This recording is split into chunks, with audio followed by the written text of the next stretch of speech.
Today, we are going to learn about blood groups and how to determine them using a systematic process. Blood typing is a crucial procedure in medical science, as it ensures safe blood transfusions and other treatments. Before we jump right into it, I would kindly ask you to subscribe for the channel to stay updated. What is a blood group? A blood group is a way of classifying blood based on two important factors: the presence or absence of antigens on the surface of red blood cells, the presence of specific antibodies in the plasma. The most commonly used systems for blood grouping are the ABO system, A, B, AB, O, the RH system, positive or negative. For example, someone's blood type could be A+, O, or B+. How do we determine blood groups? The process of finding out someone's blood group is called blood typing. Let's break it down step by step. Step 1. Sample collection. Prepare sterile equipment, gather all necessary materials such as needles, syringes, and blood collection tubes to ensure the process is safe and clean. Prepare the patient, help the patient feel calm and clean the skin where the needle will go with antiseptic. Collect blood, draw a 1 to 2 milliliters of blood and store it in a sterile container. Step 2. Preparing testing materials.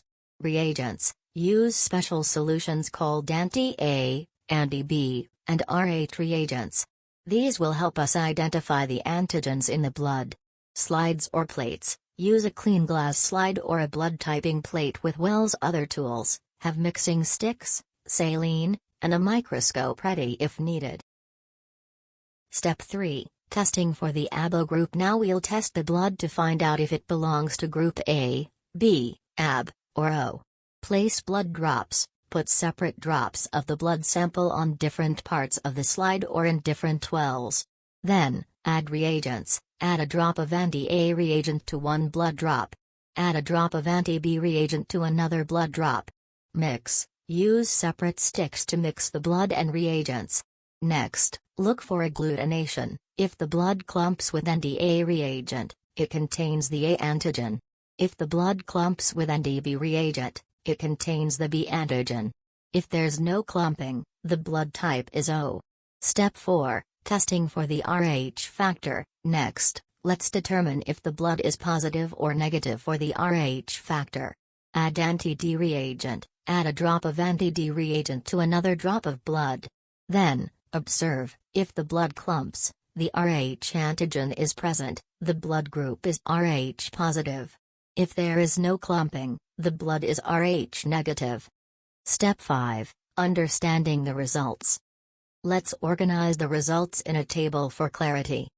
This table helps us understand how blood types are identified by showing the reactions of blood samples to specific antibodies, anti-A, anti-B, and anti-D. When a sample reacts positively with anti-A, it means the blood has A antigens.